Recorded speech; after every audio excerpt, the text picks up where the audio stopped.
ভগৱতে বাসুদেৱতায় নমঃ। নমস্কাৰ বন্ধুসকল, আজি মই আপোনালোকক আমাৰ প্ৰাচীন হিন্দু সনাতন ধৰ্মৰ দুটা মহান পূজা পদ্ধতিৰ ওপৰত ক'ব ওলাইছোঁ। সেই পূজা পদ্ধতিকেইটা হ'ল মন্ত্ৰ আৰু তন্ত্ৰ। মন্ত্ৰ আৰু তন্ত্ৰ দুয়োটাই হ'ল আমাৰ ধৰ্মীয় আধ্যাত্মিক পদ্ধতি। দুয়োটাই মহান, কিন্তু দুয়োটাৰ উদ্দেশ্য আৰু প্ৰণালী ভিন্ন।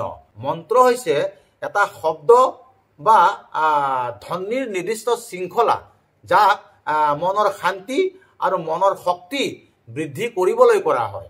আনফালে তন্ত্ৰ হৈছে তন দেহগত ক্ৰিয়াকলাপ, অৰ্থাৎ দেহৰ শক্তি বৃদ্ধিৰ লগতে আমাৰ আধ্যাত্মিক শক্তি বৃদ্ধি কৰিবলৈ কৰা হয়।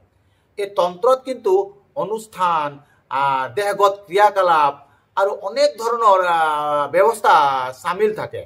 আৰু আপোনালোকে জানেনে, অসমখনক অতি প্ৰাচীন কালৰ পৰাই তন্ত্ৰৰ দেশ বুলি ভাৰতবৰ্ষৰ মানুহসকলে নহয়, সমগ্ৰ বিশ্বৰ মানুহসকলে জানি আছে। আৰু কথাটো হয়ও, কাৰণ আদি বৈদিক যুগৰ পৰাই অসমৰ নাম অসম নাছিলে। আদি বৈদিক যুগত, অৰ্থাৎ মহাভাৰতীয় যুগত বা বৈদিক যুগত বা পৌৰাণিক যুগত অসমৰ নাম আছিলে প্ৰাগজ্যোতিষপুৰ। প্ৰাগজ্যোতিষপুৰৰ পিছত নাম আহিলে কামৰূপ, কামদেৱে পুনৰ ৰূপ পোৱাৰ কাৰণে ইয়াৰ পিছত আহি অসম হ'ল।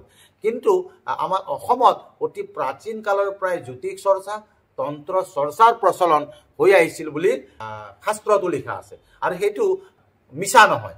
গতিকে তন্ত্ৰৰ দেশ, তন্ত্ৰৰ নগৰী অসমক বুলি সমগ্ৰ ভাৰতবৰ্ষৰ মানুহে জানে। এতিয়া মন্ত্ৰ আৰু তন্ত্ৰৰ বিষয়ে আপোনালোকে যিটো বিভেদ জানিলেনে, মন্ত্ৰ মনৰ শান্তিৰ কাৰণে, মনৰ শক্তি বৃদ্ধি কৰিবলৈ, তন্ত্ৰ দৈহিক ক্ৰিয়াকলাপ লগতে আধ্যাত্মিক শক্তি বৃদ্ধি কৰিবলৈ কৰা হয়। আমাৰ অসমত প্ৰাচীন কামৰূপ কামাখ্যা মন্দিৰ সমগ্ৰ বিশ্বতে বিখ্যাত।